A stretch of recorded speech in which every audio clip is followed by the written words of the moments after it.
There are places in this world where the silence has a different quality. It's not an absence of sound, but a presence, a weight. In the deep wooded hollows of the Ozarks, along the banks of the Blackwater Creek, that silence hangs heavy over a particular patch of land. To look at it now, you'd see only trees and undergrowth, the slow reclaiming of nature. But if you listen past the wind in the pines, if you stand there as the dusk settles, and the shadows grow long, you might feel it, the echo of a terrible bargain, and a hunger that was never satisfied. This is the story of the Holloway Hotel. It begins not with a ghost, but with a man's ambition, and it ends with a question that still whispers from the earth itself. The hotel was Thomas Holloway's dream made real, a 3-story Victorian structure, all intricate gingerbread trim and wide, welcoming porches, standing as a testament to progress in the wilds of Newton County. It was 1882, and the Ozarks were opening up. Holloway, a man from the East with a railroad man's pragmatism and an eye for opportunity, built his empire for the new wave of speculators, businessmen, and travelers. The land he built on, however, came with a stain. The previous owners had suffered a string of misfortunes, unexplained deaths that were hastily recorded as accidents. The widow who sold him the land did so cheaply, on one condition, that he leave the old foundations, the underground parts of the property, strictly alone. It was a superstition he, a man of industry and steam, readily agreed to and just as readily ignored. For years, the hotel was a success, but dreams are fragile things. Bad investments in distant mines bled Holloway dry. By the turn of the century, the Grand Hotel was a gilded cage, its owner staring into the abyss of financial ruin. It was in this desperate state that Thomas Holloway remembered the warnings about the foundation. And where a superstitious man might have seen a curse, a desperate man saw an opportunity. He began to spend more and more time in the cellar, behind locked doors, conducting what he called renovations. He brought in outside workers for specialized metalwork, men who asked no questions and were paid well to forget what they'd seen. What Holloway had discovered was a fissure, an ancient well shaft that seemed to delve into a darkness far deeper than the water table. But it wasn't empty. It contained a substance, a thick, slow-moving liquid that defied explanation. And it had a property that both horrified and fascinated him, an insatiable appetite. In his private journal, he wrote of tests with animal remains, how this entity would consume them completely, leaving no bone, no hair, no trace behind. A perfect, silent disposal. His engineering mind saw not a monster, but a machine, a solution. He became a dark architect, weaving this horror into the very blueprint of his hotel. He designed 3 rooms on the eastern wing, rooms 27, 29, and 31, with false floors. These were elaborate traps, hinged sections that could be triggered by a series of hidden levers in his office.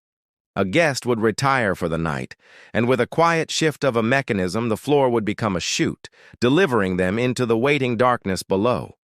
The first to vanish was a seamstress, a woman with no local ties, then a traveling salesman.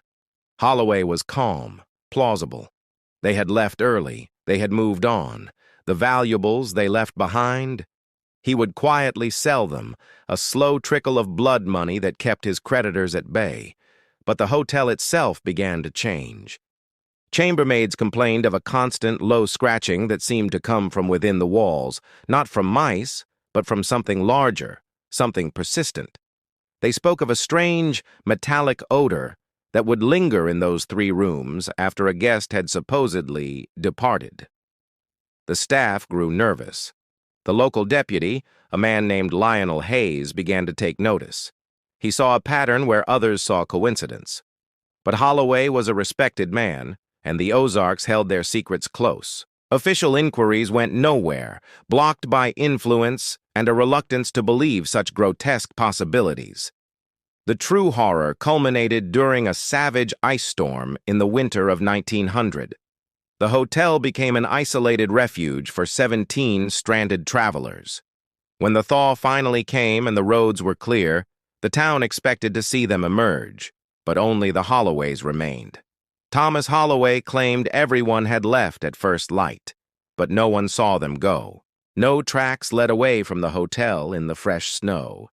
It was as if the building itself had swallowed them whole.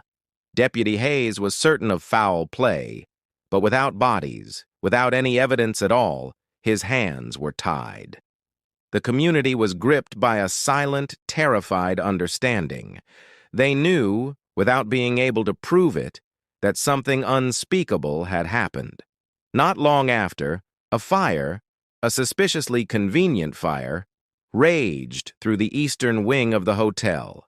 Holloway collected a significant insurance payout, and he and his wife, Margaret, a woman now broken by terror and guilt, fled to Colorado. The case was closed, but the story was not over. Decades later, in the 1960s, a new owner decided to renovate the decaying structure. During the work, a hidden metal box was found concealed beneath the floorboards. Inside was Thomas Holloway's journal. It was a cold, meticulous confession. It detailed the mechanics of the traps, the financial records of his victims' stolen property, and his clinical observations of the well. He wrote of its hunger, its efficiency. But the later entries took a darker turn. He noted that after the 17 guests vanished during the storm, the entity changed. It became more active. Its appetite seemed to grow. His wife Margaret heard voices, pleading, crying voices, calling to her from the drains and the pipes. A modern investigation was launched. The well shaft was unsealed. What they found was both conclusive and baffling. There were no bones, no physical evidence of the crimes, but the walls of the shaft were coated in a strange corrosive residue. Scientific analysis would later identify an unknown organic compound with terrifying digestive properties, capable of dissolving organic matter entirely. It was a scientific explanation for the perfect disposal of the bodies. But science couldn't explain the rest. It couldn't explain the audio recording a detective made, a tape that captured faint, distorted whispers from the pit before it was mysteriously destroyed. It couldn't explain the worker in the 1970s who, after being lowered into the shaft for an inspection, was hauled back up in a state of sheer madness, screaming about cold faces in the dark, and the intelligence that had spoken directly into his mind, revealing secrets about his life it could not possibly have known. Fearing what they could not understand, the authorities sealed the shaft for good, pouring tons of concrete and industrial solvent into the earth, hoping to entomb whatever remained. Now the land is empty. If you were to walk there today, you'd notice that nothing grows in 3 perfect, circular patches near the old foundation stones. The soil is barren, and those who live in the nearby houses, on quiet evenings when the wind is just right, sometimes they hear it. Not a scratch or a whisper, but a low, wet, shifting sound. A sound that seems to rise from the ground itself. Some dismiss it as the creak or the settling of the earth. But others, those who have lived there for generations, they know better. They know that Thomas Holloway didn't just build a hotel on that land. He woke something up, and they wonder if all the concrete in the world is enough to keep a hunger like that down forever. The hotel is gone. The man is gone. But the foundation remains, and the hunger remembers. Deep in the heart of Louisiana's most remote swamps, where the modern world had yet to cast its light, a darkness was growing, a darkness that would challenge everything we believe about human nature. This is the story of how extreme isolation can twist tradition into something unimaginable, and how an entire family became something far more terrifying than any legend. It begins with whispers of families vanishing without a trace along the rural roads surrounding Shreveport. Wagons would be found abandoned, horses wandering loose, but the people? They simply disappeared as if the earth itself had swallowed them whole. What nobody could have imagined was that hidden deep within the murky bayous, a family had developed a horrifying solution to their struggle for Survival a solution that would involve generations of secrets, bloodshed, and a tradition that defied all understanding of morality. The Broussard family had lived for more than 6 decades on an isolated patch of land deep in the Louisiana wetlands. Their property was accessible only by muddy trails that became completely impassable during rainy seasons, creating a natural fortress of solitude. This was the kind of place where a person could live and die without the outside world ever knowing they existed. But the Broussards were no ordinary family. They were a clan of 14 individuals, a secluded community that had developed its own rules and traditions over generations of complete isolation. Their family structure was complex and disturbing, the result of decades of marriages between close relatives that had created a web of relationships few outsiders could comprehend. At the center of this isolated world stood Cleos Broussard, the 75-year-old matriarch who commanded absolute authority over her family. Though age had bent her frame, her eyes still burned with a sharp, cruel intelligence that made visitors deeply uncomfortable. She always wore the same faded black dress and a shawl that carried the scent of wood smoke and something else, something unidentifiable and unsettling. Her son Alcide served as the family's public face, a tall, thin man of 42 with sunken eyes that regarded every stranger with suspicion. When he spoke, which was rare, his voice emerged as a rough growl rather than human speech, and his enormous hands bore the scars of decades of hard labor with tools nobody from town would recognize. Beside Alcide stood his half-sister Cordelia, a woman of 38 who wielded nearly equal influence within the family. Where Alcide used intimidation, Cordelia employed a more refined cruelty, organizing the women and children with terrifying efficiency. Completing the adult leadership were cousins Bogart and Magnolia Bogart, a large, silent man whose physical presence alone was intimidating, and Magnolia demonstrating a fanatical devotion to Cleos that bordered on obsession. The family's older children formed an intermediate tier in this strange hierarchy. Eulalie, 25, occasionally appeared in town to trade salted meat for supplies, while 21-year-old Budrow frequently accompanied hunting expeditions. Both spoke even less than the adults, communicating mostly through gestures and nods. But it was the 7 younger children who most captured the attention of those rare observers who saw them. Thibodeau, 16, and Celeste, 14, moved with an unsettling adult confidence while maintaining childish obedience to their elders. The other 5, Octavius, 12, Sidonie, 10, twins Althea and Anatole, 8, and little Azalea, 6, were rarely seen by outsiders. When they did appear, they moved as a tight group, whispering among themselves in an archaic French dialect that even the oldest local families couldn't fully understand. Their property was a chaotic labyrinth of makeshift structures scattered across several swampy acres. The main house, constructed of dark wood beneath a rusted zinc roof, sheltered the adults and older children. Around it stood smaller cabins, storage sheds, and abandoned animal pen structures that seemed to have been added haphazardly by each successive generation. What struck visitors most was the eerie silence that enveloped the property. Despite 14 people living there, loud conversations or noisy activities were almost never heard. Work proceeded in near-religious quiet, with each family member understanding their responsibilities without needing verbal instructions. Then, around 1901, something changed. Father Gilbert Horton, who ministered to the region, later noted that the Broussards began showing signs of inexplicable prosperity. Their clothes, though simple, appeared in better condition. The children, who had previously shown signs of malnutrition, began looking better fed. Starting in 1902, local merchants noticed significant changes in the family's habits. Visits to town became more frequent and organized, with different family members appearing weekly to trade large quantities of salted meat for essential supplies. The amount of meat they brought to sell had increased dramatically, suggesting a source of game far beyond what any isolated family should be able to obtain. Eulalie continued as the main negotiator, appearing weekly with bags full of uniformly cut meat, always well salted and wrapped in clean cloths.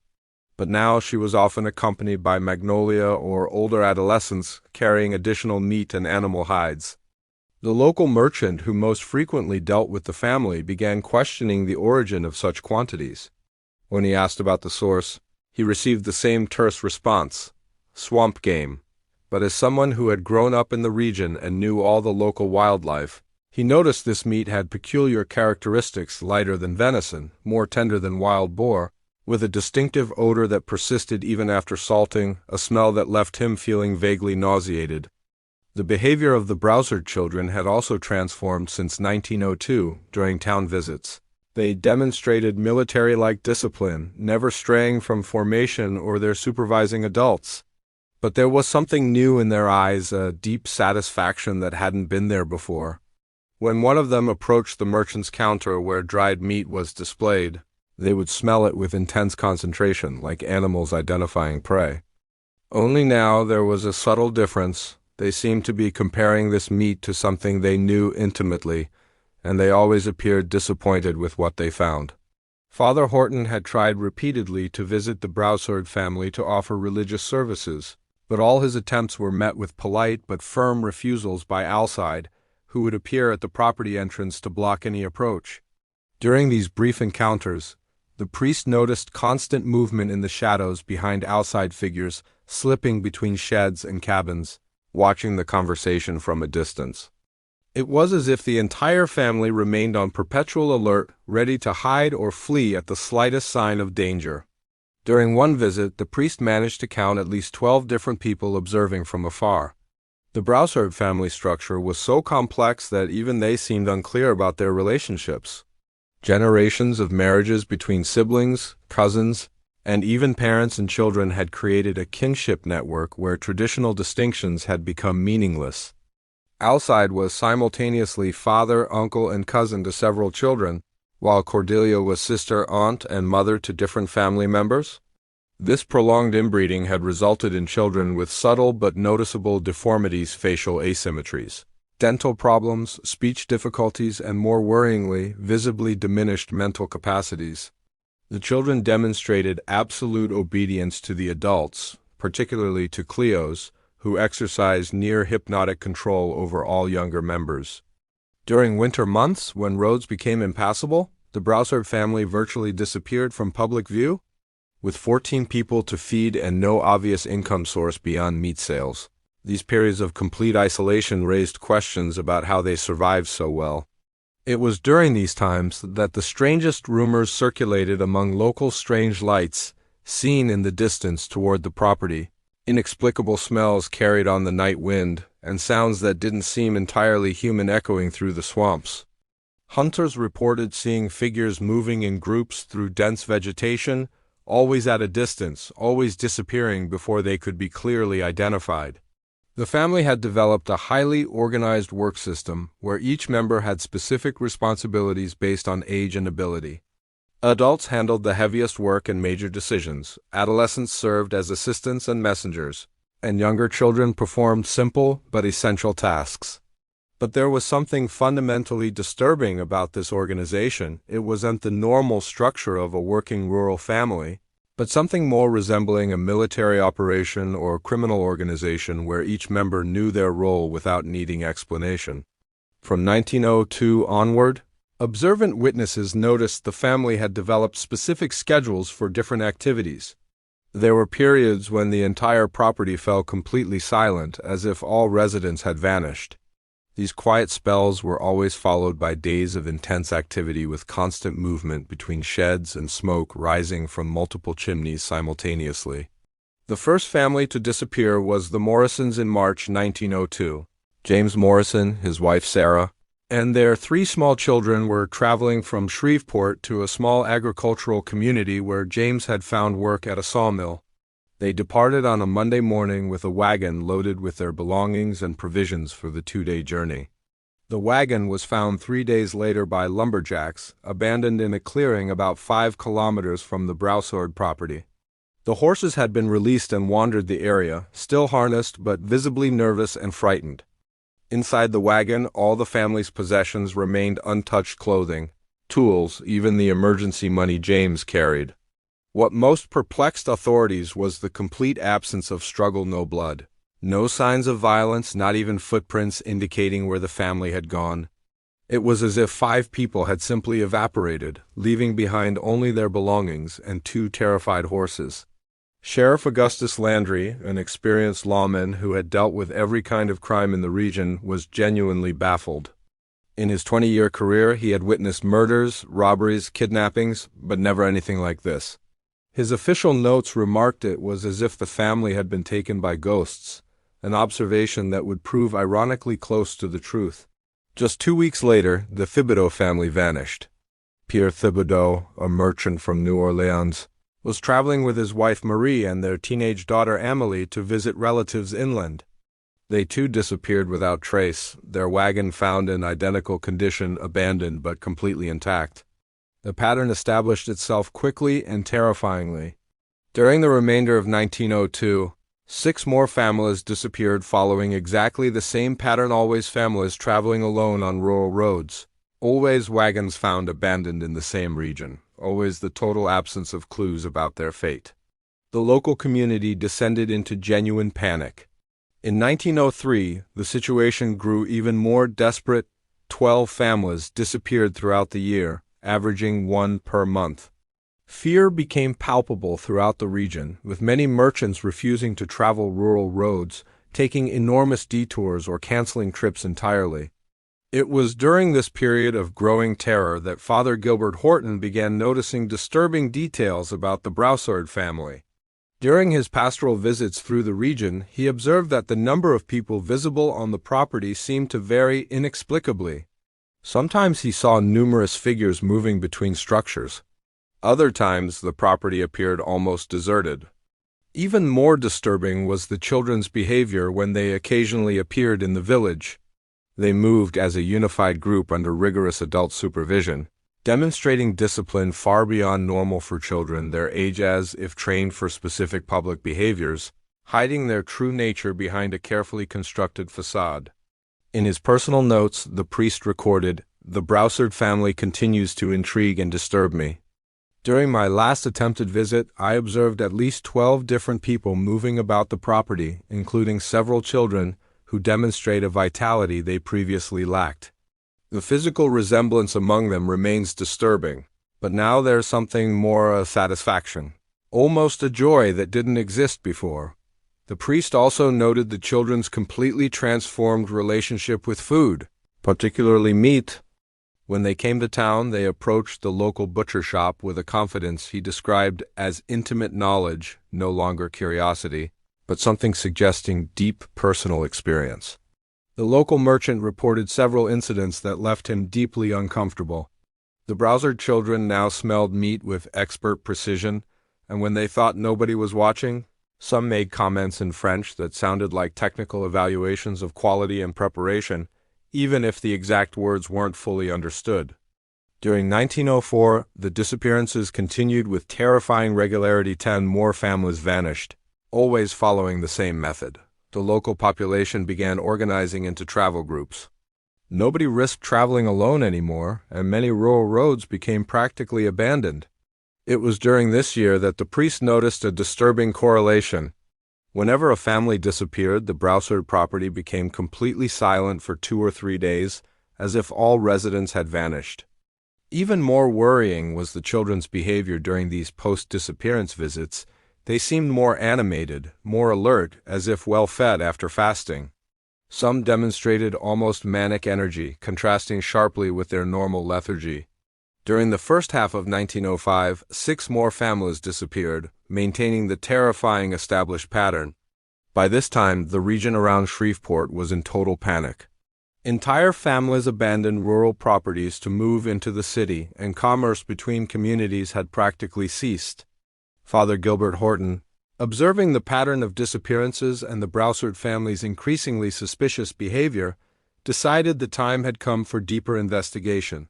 During the summer of 1905, he began taking regular walks through the region, paying special attention to the surroundings of the Broussard property. It was during one of these walks in August 1905 that he made a discovery that would change everything. Pieces of fabric clearly belonging to human clothing emerged from the soaked, earth-gnawed old rags or discarded clothes. but torn fragments of dresses, shirts, and pants that appeared violently ripped. There were shoes of various sizes, including small children's shoes, some still containing socks. Carefully digging around the objects, the priest found more disturbing evidence: coat buttons, belt buckles, simple jewelry, children's toys, and even human teeth mixed with the soil. The quantity of objects suggested this location had been used as a dumping ground for remains of multiple people over a considerable period. That night, Father Gilbert Horton wrote in his diary, "I found today evidence that confirms my worst fears about the fate of the disappeared families. The quantity of personal objects buried near the Brassard property, combined with the family's transformed behavior and the temporal pattern of disappearances, leads me to a conclusion that my Christian mind refuses to completely accept." Over the following weeks, the priest continued his discreet investigations. He mapped locations where abandoned wagons had been found and realized all were within a few kilometers of the Brassard property. More significantly, all disappearances had occurred on roads passing near trails leading directly to the family's territory. The priest also began timing the family's activity patterns, confirming that whenever a family disappeared, the Brassard property fell completely silent for 2 to 3 days. On the 4th day, activity resumed with intensity, and on the 5th or 6th day, family members appeared in town with large meat quantities to sell. The local merchant, when presented with this chronology by the priest, was visibly shaken. According to him, the pattern was so precise he had unconsciously begun expecting Brassard visits a few days after hearing about each disappearance. The regularity was too disturbing to be coincidence. Even more worrying was the meat's improving quality: better cut, better preserved, prepared with techniques suggesting considerable experience, as if the processor had perfected methods through constant practice. Father Gilbert Horton spent weeks tormented by his discoveries. The evidence he found near the Brassard property kept him awake nights, praying for an explanation that didn't involve the horrors taking shape in his mind. Finally, in September 1905, he made the decision that would change everything he sought out: Sheriff Augustus Landry. The conversation between priest and sheriff occurred on a hot September afternoon in Landry's makeshift office in a Shreveport City Hall back room. The priest arrived visibly shaken, carrying a leather bag containing some of his found evidence fabric pieces: buttons, shoes of various sizes, children's toys, and a small rag doll that continued to haunt him. According to official investigation records, the priest reported his discoveries in detail, including observations about the abnormally large number of people on the property, the excessive physical similarities among children, the family's transformed behavior since 1902, and most importantly, the precise temporal correlation between disappearances and Brassard family activities. Landry decided immediate official investigation was necessary. The next day, he organized a search party of 8 deputies and 4 tracking dogs borrowed from local farmers. Their objective was conducting a systematic search around the Brassard property, looking for more evidence or, in the worst case, the bodies of the 42 people who had vanished over the past 4 years. The search began where the priest had made his discoveries. The dogs immediately became agitated, barking and digging at several points. Within 2 hours, the team had uncovered a much larger area than initially imagined. Soft swamp soil had preserved hundreds of personal objects scattered across nearly an acre. Shoes of all sizes, from men's boots to small children's footwear, emerged from the earth in various decomposition stages. Pieces of dresses, shirts, pants, and underwear were scattered throughout the area, many torn in ways suggesting extreme violence. There were also personal objects: wedding rings, pocket watches, combs, broken glasses, children's toys, and even family Bibles. But when they dug deeper, they made the discovery confirming their worst fears. About half a meter down, deputies found bones, many bones, human bones of different sizes, including bones clearly belonging to small children, mixed with animal bones in an obvious attempt to disguise their true nature. Dr. Rodney Manning, the local doctor serving as coroner when needed, was called to examine the remains. His initial analysis, recorded in official investigation files, confirmed bones from at least 22 different people buried in that first area. What disturbed him most was the systematic way the bones had been treated. Many showed precise cut marks as if flesh had been removed by someone with considerable butchering experience. According to his medical report, the bones had been processed in what Dr. Manning described as professional and efficient butchering. The cut marks were consistent and precise, suggesting the worker had not only experience but adequate tools for processing large quantities of human meat. The revelation shocked the investigation team. Landry, despite all his experience, recorded in reports feeling physically nauseated upon fully understanding what they faced, not just mass murder, but an industrial cannibalism operation functioning with terrifying efficiency for 4 years undetected. The decision was made immediately. It was time to confront the Broussard family directly. The next day, Landry organized an operation with 15 armed men to approach the property. They knew they were dealing with at least 14 dangerous individuals, including several adults who had participated in murdering 42 people. The Broussard property, seen up close with investigative eyes, proved even more disturbing than anyone had imagined. What from a distance appeared merely a poorly maintained farm was actually a complex carefully organized to conceal and facilitate horrible activities on an industrial scale. The first shed they investigated contained what could only be described as an improvised industrial slaughterhouse. Multiple wooden tables were stained with old blood, knives of various sizes adapted from agricultural tools, bone saws, and dozens of metal hooks hung from the ceiling. The smell was unbearable, a mixture of dried blood, decomposition, and something sweetly nauseating none of the men could identify. According to investigation reports, the shed was organized like a highly efficient production line with specific areas for different process stages: initial slaughter, skin removal, meat cutting and separation by type and quality, and finally preservation and storage.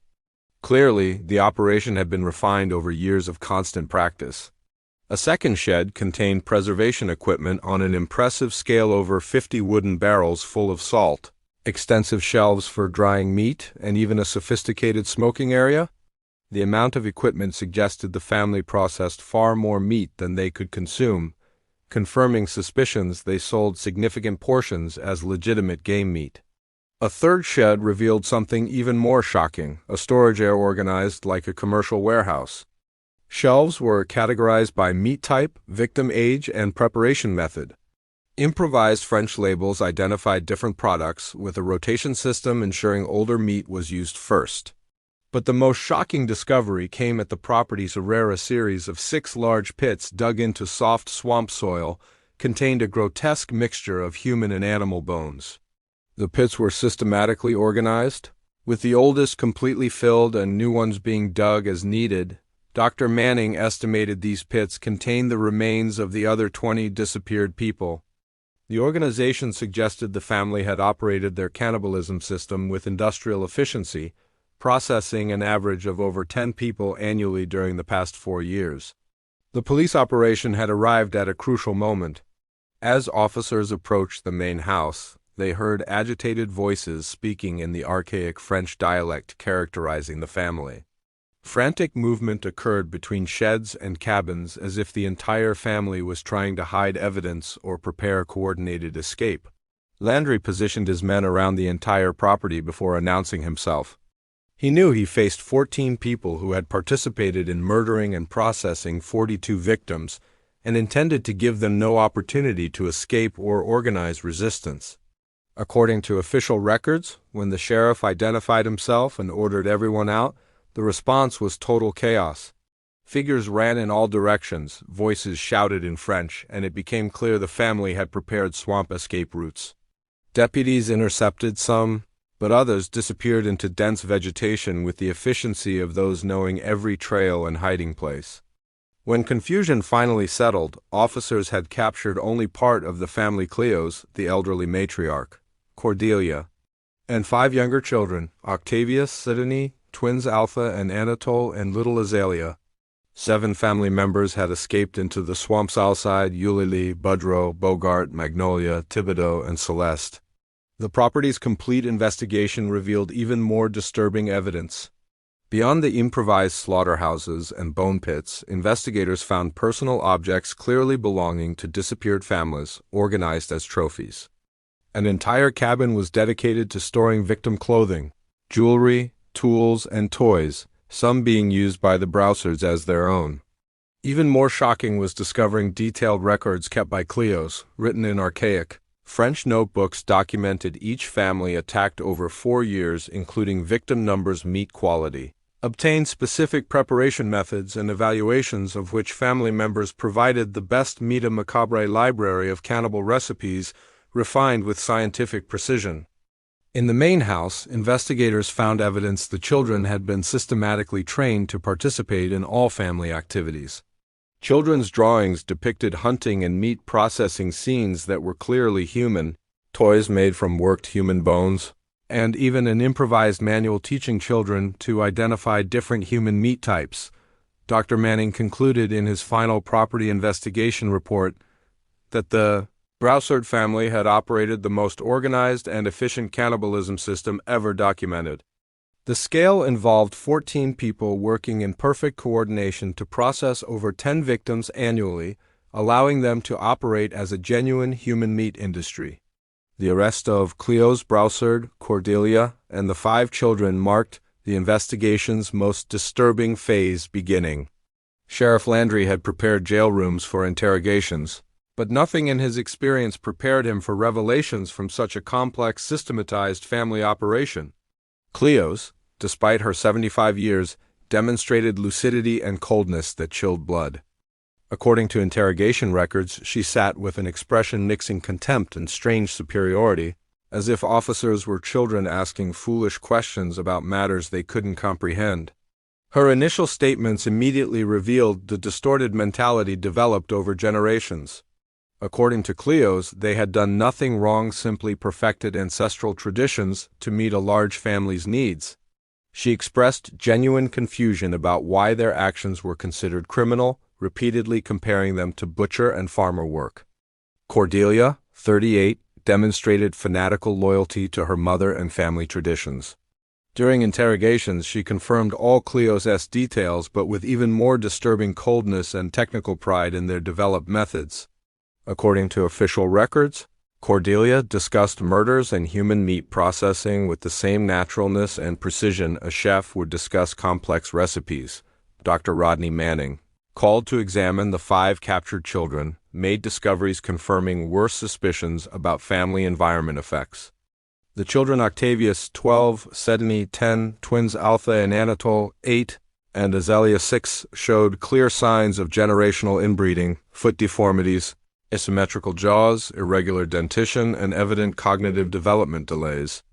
Even more disturbing was their behavior. According to medical reports, they demonstrated intense fear of anyone outside the family, but absolute obedience to Cleos or Cordelia's orders. When either woman spoke, even whispering, all children immediately stopped activities and paid total attention like well-trained soldiers receiving commands. During initial formal interrogations, Landry tried careful approaches with older children. What he discovered challenged his understanding of normal child development and family structures.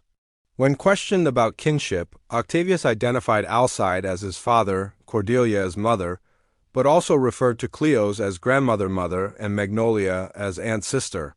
The family structure was so complex and distorted, even the children couldn't explain it consistently. Each had multiple fathers and mothers depending on which kinship line was followed. Later investigations revealed the disturbing truth about Brousard family structure. Through Cleo's conversations and child observations, it became clear the family had practiced systematic inbreeding for at least 4 generations. Alcide was simultaneously father, uncle, cousin, and half-brother to several children depending on the relationship considered. When Cleos finally discussed family structure, she revealed this information with a naturalness shocking everyone present. According to her recorded statements, the family had always maintained pure blood, never allowing strangers to marry in or family members to marry outside the clan. The result was a lineage where traditional family distinctions had become completely irrelevant. Dr. Manning, examining improvised family records found in the house, traced at least 4 generations of marriages between siblings, cousins, uncles and nieces, and even parents and children. The result was a genetically devastated lineage where physical and mental deformities had become the norm rather than exception. But when interrogation turned to family disappearances, revelations became truly horrifying. Cleos, perhaps realizing nothing remained hidden, began discussing hunts with frankness and technical pride that nauseated investigators. According to her recorded statements, the operation had been developed and perfected over the previous 4 years. In 1902, the family decided to expand food sources to adequately sustain 14 people. What began as necessity had transformed into a highly organized, efficient operation. The operation was divided into specific phases with clearly defined responsibilities. Families traveling alone were first identified and observed by younger family members serving as scouts.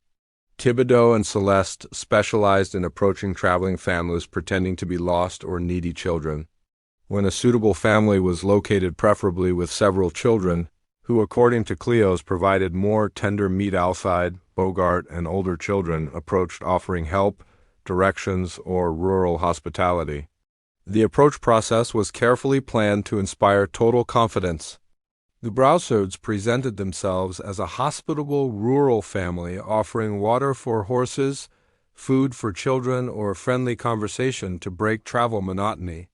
City people, according to Cleos, always trusted country people, especially when children were involved, a trust they learned to exploit with surgical precision. The attack itself was quick, coordinated, and lethal. According to confessions, different family members had specific roles. Some distracted victims with conversation, others positioned themselves strategically around wagons. When Cleos gave the signal, always her decision, the entire family attacked simultaneously.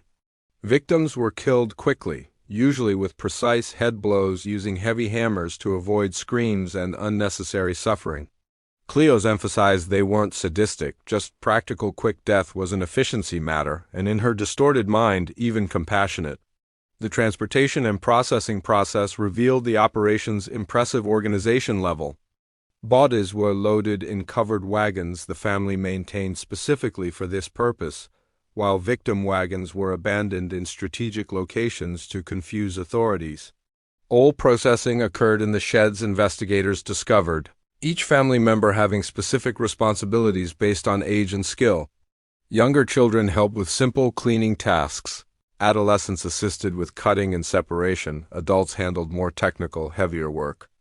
The phrase symbolizing Broussard family depravity was recorded during these interrogations. Meat is meat, family is family, and business is business.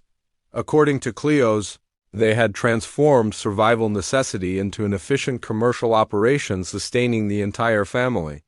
Cordelia provided even more specific technical processing details during her interrogations.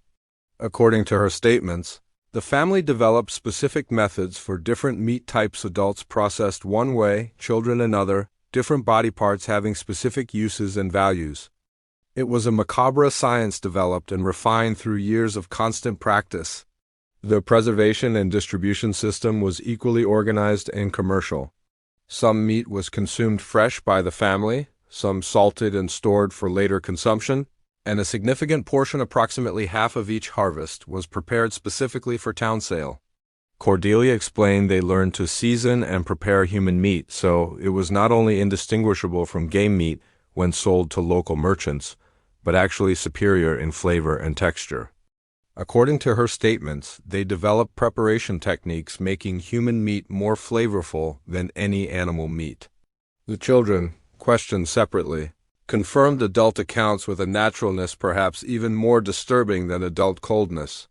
For them, cannibalism wasn't an aberration, but simply how life worked. They had grown up participating in all operation aspects, from victim identification to final meat processing, considering it as normal as other children would consider helping with harvest. According to interrogation records, when Sidney was questioned about her diet, she responded they had always eaten that way, but food had improved greatly over the past 4 years. She mentioned Cleos taught them it was better than butcher shop meat because they knew exactly where it came from, how it was prepared, and could choose the best pieces. Octavius, asked if he knew they were eating people, responded with distorted logic, revealing how deeply the family had disconnected from normal morality. According to official records, he expressed genuine confusion about why this would be problematic, arguing people were animals too. Everyone was made of the same meat, and they had simply found a better, more reliable food source. Dr. Manning, trying to understand the children's mental state, discovered they not only participated in cannibalism but developed specific sophisticated preferences. Octavius preferred young adult meat, Sidonie preferred children her own age, and the twins developed specific tastes based on victim gender. Even more disturbing, the children discussed these preferences with the same naturalness other children would discuss favorite foods, opinions on preparation methods, seasonings, even which families provided the best meat, as if they were little gastronomic connoisseurs specializing in cannibalism. The investigation revealed the family had killed and consumed exactly 42 people over 4 years, averaging over 10 people annually. The Morrisons, Thibodeau, and other families had been completely eliminated, their bodies processed and consumed or sold, their belongings cataloged and stored as trophies or sold when possible. When confronted with her crime's magnitude during final interrogations, Cleos showed no remorse. Instead, according to official records, she seemed genuinely proud of her accomplishments, repeatedly comparing her actions to a prosperous farm's success, arguing she had fed and sustained a large family for years, using only available resources and her own intelligence. During one particularly revealing interrogation, Cleos explained how the tradition had evolved over generations. According to her accounts, the practice began with her own grandfather, who during a particularly harsh winter consumed a traveler who died naturally near the property. The experience had been a revelation, transforming into occasional family tradition. But in 1902, Cleos had the vision to transform a sporadic family tradition into a systematic, profitable operation. With 14 mouths to feed and limited resources, she realized rural roads offered a constant, renewable food and income source. Cleos described the operation's development with successful entrepreneur pride. They started with rudimentary 1902 methods but quickly perfected techniques. By 1903, they operated with industrial efficiency. By 1904 to 1905, they achieved what she called operational perfection. Cordelia, complementing Cleos's accounts, explained each family member had specialized in specific operation aspects. Alcide and Bogart were specialists approaching and eliminating victims. Eulalie and Magnolia handled initial processing. Boudreau specialized in preservation and sale preparation. Adolescents had their own specialties, Thibodeau expert at identifying vulnerable families, Celeste specializing in gaining children's trust. Even younger children had specific roles, the twins responsible for bone cleaning, Sidonie helping separate meat by quality, and even little Azalea having age-appropriate tasks. Their developed quality system was impressively sophisticated. According to Cordelia, they categorized meat by age, sex, victim physical condition. Even occupation merchants doing physical work provided different meat than sedentary merchants. They developed specific preparation methods for different town customer types. Meat destined for the local merchant was prepared one way, for other buyers differently. Some buyers unknowingly developed preferences for specific game the family provided. The financial operation was equally organized.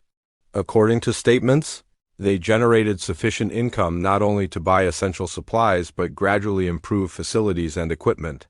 Some money was reinvested in the operation, some saved for emergencies.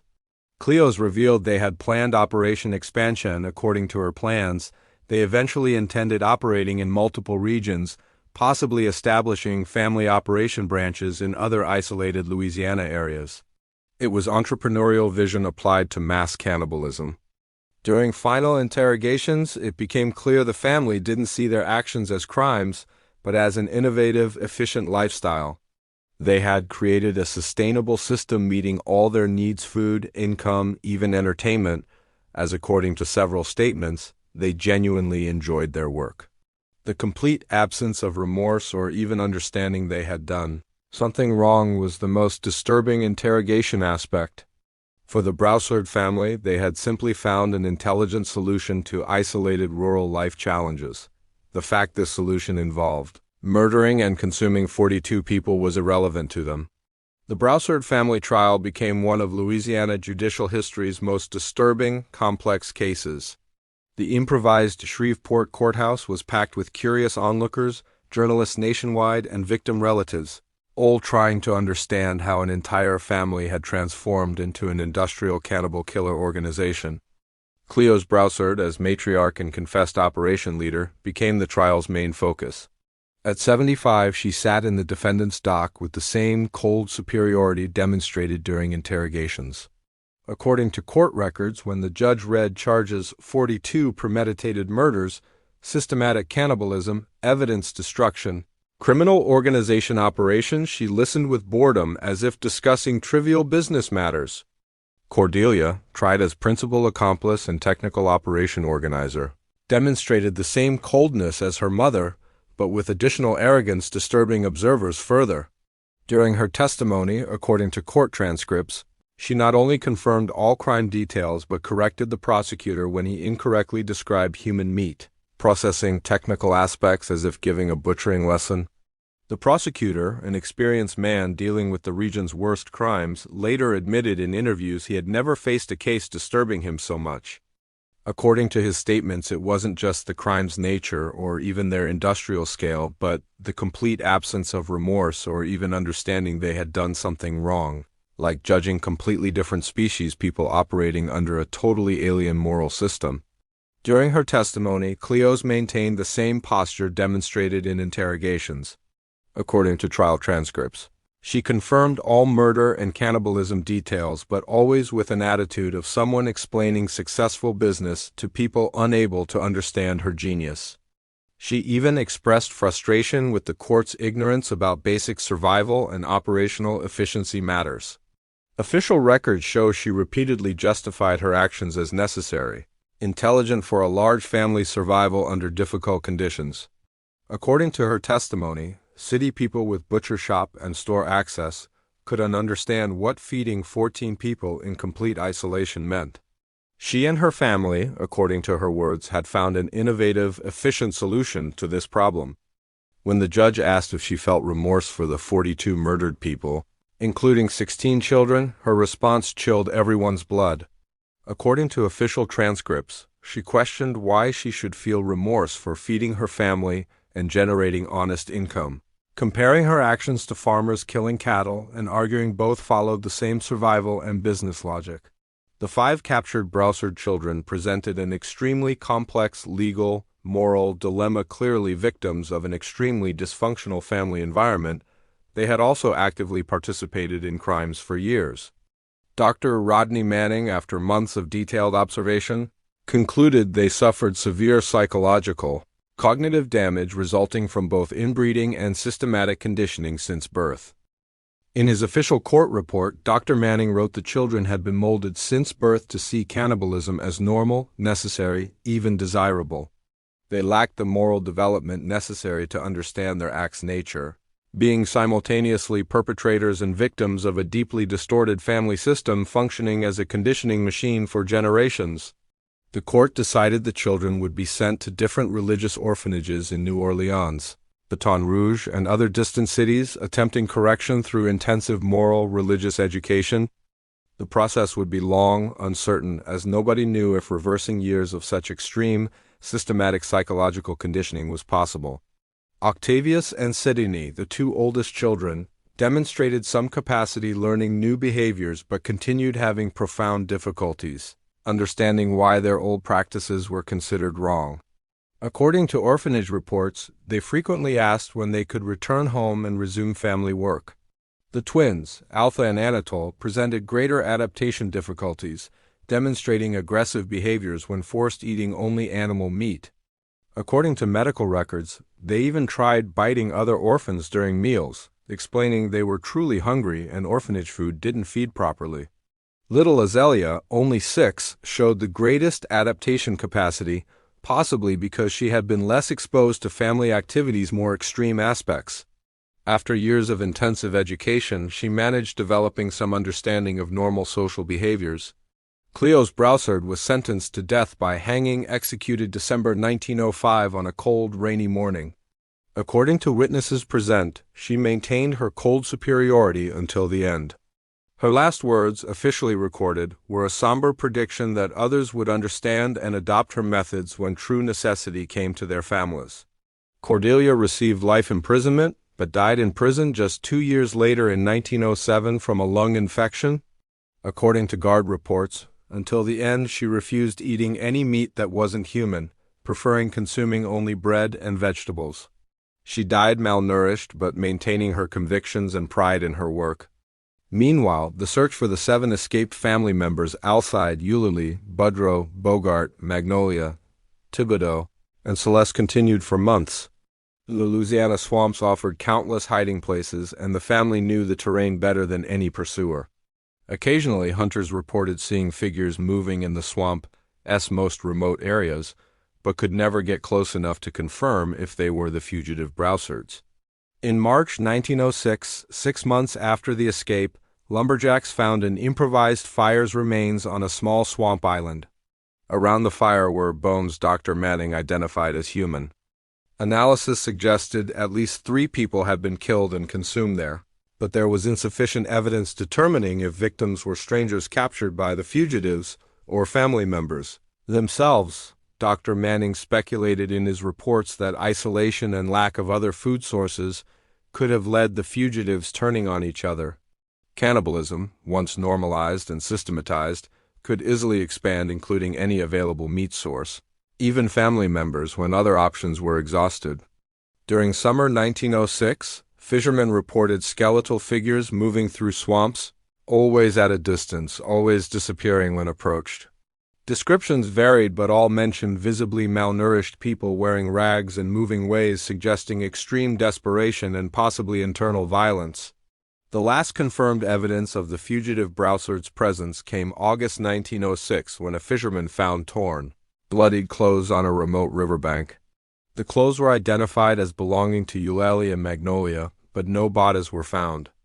There were violent struggle signs in the area, suggesting the fugitives had turned on each other. Theories about the fugitives' fate varied among investigators. Some believed they died from starvation or disease in the swamps. Others speculated they killed each other in disputes over increasingly scarce resources. The most accepted theory was that the family hierarchy had collapsed without Cleos maintaining order, resulting in fatal internal violence. Sheriff Landry, expressed in his final case, reports the opinion that the fugitives probably had unsurvived the first swamp winter. According to his analysis, even with their terrain knowledge, it would be impossible for 7 people to survive indefinitely without adequate supplies, especially considering several were adolescents without complete independent survival experience. The Broussard property was burned by authorities September 1906, according to official reports. The fire lasted 5 days, fueled not only by construction wood but also animal fat that had impregnated the soil over 4 years of intensive industrial slaughterhouse use. The burning smell, according to local reports, was unbearable and could be smelled for kilometers. Even after the property's complete destruction, the area remained avoided by locals. Hunters and fishermen reported strange sensations when approaching the location, a feeling of being watched, inexplicable smells, and a general uneasy atmosphere making them want to leave quickly. During 1907 and 1908 floods, regional residents reported bones continued emerging from the soft swamp soil. Floodwaters carried bone fragments and personal objects buried over the 4-year operation. Each flood brought new evidence of the family's crimes, as if the earth itself refused keeping its secrets buried. The Broussard children surviving in orphanages had varied, mostly tragic fates. Octavius died in 1912 at 19 from an infection doctors suspected was self-inflicted through self-wounding. Until the end, reports show he continued asking about other family members and expressing confusion about why he could not resume family work. Sidonie lived until 1918 but never managed forming normal relationships or completely understanding why her old practices were considered wrong. She was transferred several times between different institutions, always due to incidents, involving attempts convincing other children to try raw meat or aggressive behaviors during meals. She died at 23 during the Spanish flu epidemic. The twins Alpha and Anatole were separated in 1908 after violent orphanage incidents. Alpha died in 1910 at 15 after trying attacking a supervisor with a kitchen knife during a meal. Anatole was transferred to a mental institution where he died in 1915 at 20, still expressing desire returning to his swamp family. Only Azalea achieved some social reintegration degree. After years of intensive religious education, she developed basic social behaviors and was adopted by another state S family in 1912 at 13 under a completely new identity.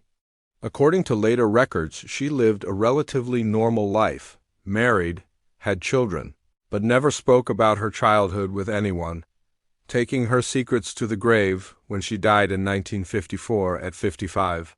The Broussard case had lasting regional and beyond repercussions. Shreveport rural roads remained little used for years, many merchants preferring longer but considered safer routes. Trust in rural hospitality, a tradition deeply rooted in Southern culture, was severely shaken for decades. Father Gilbert Horton, traumatized by his discovery and investigation role, requested transfer to another state's parish in 1907. In his last case notes, he wrote, "I saw what human beings can become when they completely lose their connection with God and humanity. An entire family transformed into a death machine, not by demonic possession, but by deliberate choice and systematic planning. May the Lord forgive me. But there is knowledge no man should carry." Dr. Manning continued studying the case's medical psychological aspects for years, eventually publishing several academic articles about prolonged inbreeding's effects on cognitive, moral development, and how extreme social isolation can lead family groups developing moral systems completely disconnected from normal society. Sheriff Landry, despite his violent crime experience, admitted in later interviews the Broussard case had fundamentally changed his human nature view and organized depravity's limits. He implemented regular patrols in the most isolated rural areas and established protocols for investigating families living in extreme isolation. The Broussard family story represents the most disturbing family cannibalism case imaginable, not a temporary psychotic outbreak or isolated passion crimes, but a systematic industrial operation functioning with terrifying efficiency for 4 years, processing over 10 victims annually. What makes this case particularly haunting is the complete supernatural elements absence: no curses, demonic possessions, or occult forces at work. Just human beings who, through extreme isolation, prolonged inbreeding, and a distorted entrepreneurial mentality had transformed into something challenging our basic human nature understanding. The Louisiana swamp's geographical isolation had allowed aberrant practices developing without external interference. The need to feed 14 people provided the initial justification for practices that once initiated became self-perpetuating and increasingly elaborate.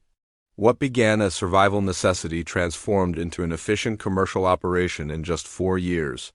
Perhaps the most disturbing story aspect is the internal logic the family developed justifying their actions. For them, there was no moral difference between killing an animal to eat and killing a person for the same purpose. They had simply found a more efficient, profitable way exploiting available resources. The Broussard case raises profound human morality nature questions. If 14 people, including small children, are raised from birth seeing cannibalism as normal and even profitable, can they be considered morally responsible for participating? The speed they transformed an occasional tradition into an industrial operation demonstrates how quickly human beings can adapt and perfect even the most horrible practices. The fact 14 people could participate in such a horrible operation for 4 years reminds us how powerful social conditioning can be. The Broussard children did unchoose becoming cannibals. They were molded for it from birth in an environment where such behavior was not only normal, but a source of family pride.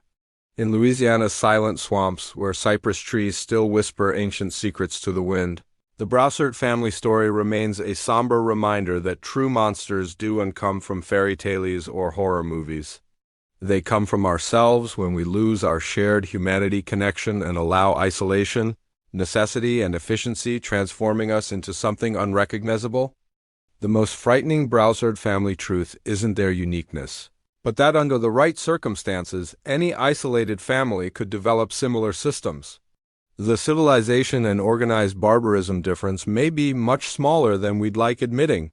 The efficiency they operated for 4 years, processing over 10 victims annually undetected, serves as a disturbing reminder that the most real horror doesn't come from the supernatural, but from the human capacity to organize, systematize, and perfect even the most abominable practices when we see them as necessary or advantageous.